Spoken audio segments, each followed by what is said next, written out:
les parlementaires, Monsieur le Président du Conseil départemental, Monsieur le maire, cher Charles, merci pour cette si belle initiative et ce si beau voisinage tout à côté du square qui porte le nom du maréchal de l'âtre de Tassigny, qui fut celui qui, il y a 80 ans, il ne faut pas l'oublier, a signé l'acte de capitulation de l'Allemagne nazie pour la France à Berlin. Merci, cher Charles. Cher maître, cher Thibault, mesdames, messieurs les élus locaux, monsieur le directeur général de la gendarmerie nationale, mon général de division des pompiers de Paris, mesdames et messieurs, en vos grades et qualités, chère famille qui nous faites l'honneur de votre présence, chère madame, cher monsieur.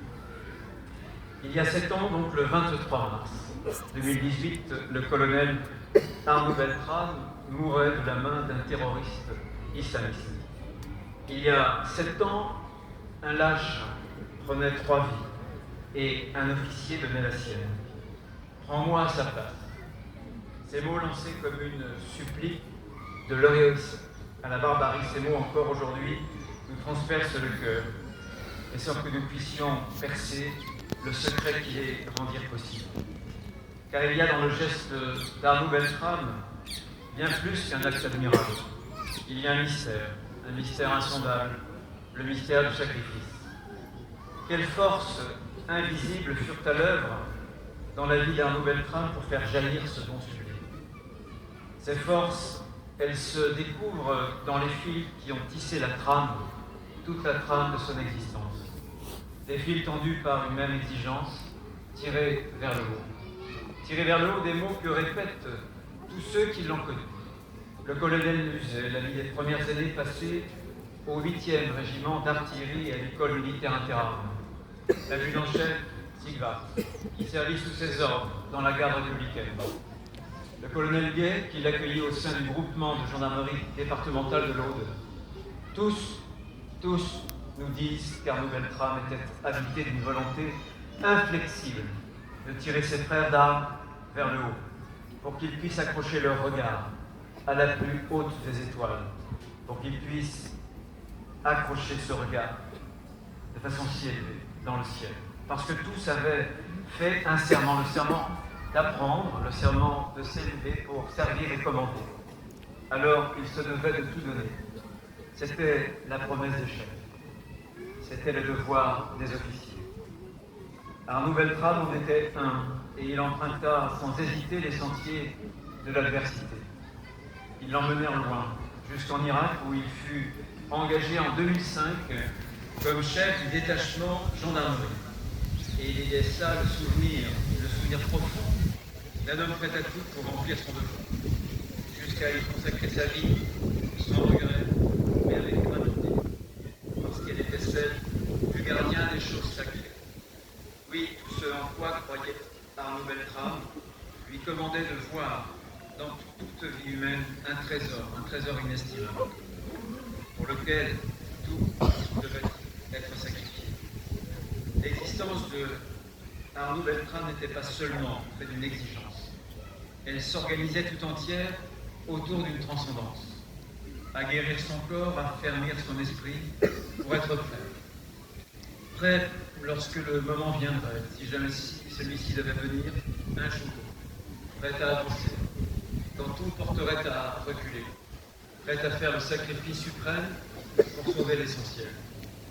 Cet essentiel, c'était bien évidemment la vie des hommes. C'était aussi la vie d'un peuple, d'une nation, le sien, la sienne, le nôtre, la nôtre. Protéger les Français et servir la France. C'était ce feu qui brûlait au plus profond de lui et qu'il s'était fait le serment, justement, de conserver. Oui, Arnaud Beltrame savait qu'il était le dépositaire d'une étincelle dont peuvent jaillir les plus grands feux. Ces feux qui, tant de fois dans notre histoire, ont éclairé le courage des hommes quand tout semblait consumé. Ce feu qui brillait dans le regard de Jeanne devant Orléans, des volontaires à Valmy, des derniers braves du Bois des Corps à Verdun, mais aussi des marins à l'île de Saint. Ce feu qui poussa Arnaud Beltrame à ne pas reculer, à avancer face au terrorisme islamiste. En prenant la place d'un otage, il illumina les ténèbres, et la flamme qui l'allumait ne s'est pas éteinte avec lui. Elle nous a été transmise, ravivée de son exemple, et elle nous réchauffe d'une nouvelle espérance. C'est l'espérance du bien.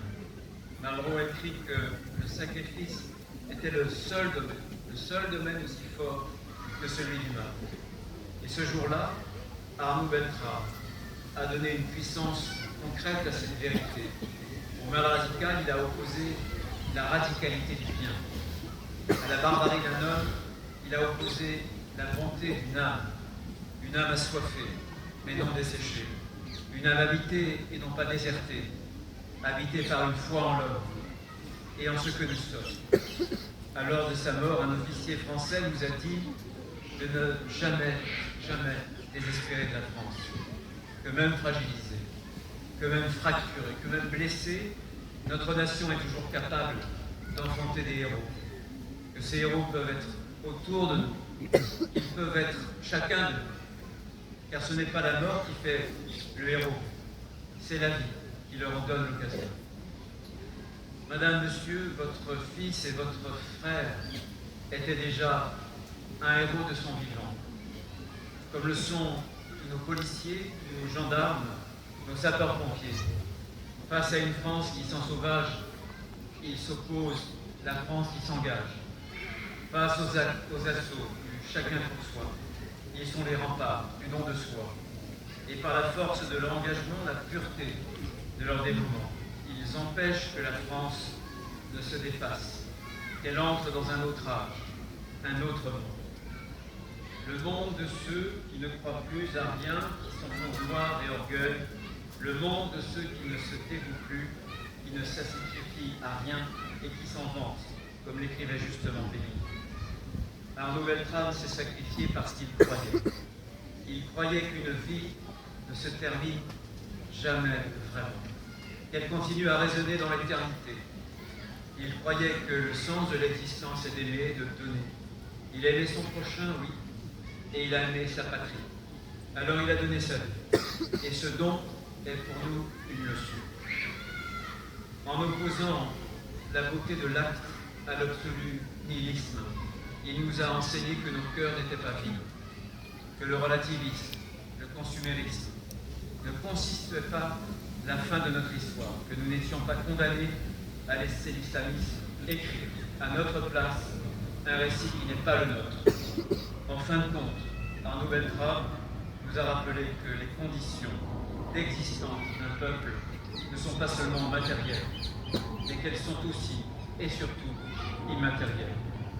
À l'heure où se dévoile la menace que font peser nos ennemis sur notre démocratie, sur nos institutions, il est urgent de nous inspirer de l'exemple du colonel Arnaud Beltrame et de croire en nous, de croire en notre nation, de croire en la France et de renouer le fil de notre histoire, de retisser ces liens invisibles de notre fraternité que sont le sentiment national, la transmission de notre culture et la fierté d'appartenir à une grande nation.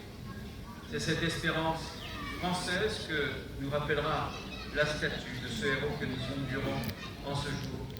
Elle rappellera tous ceux qui, pour la voir, devront relever la tête pour rester droit et fort dans la tempête.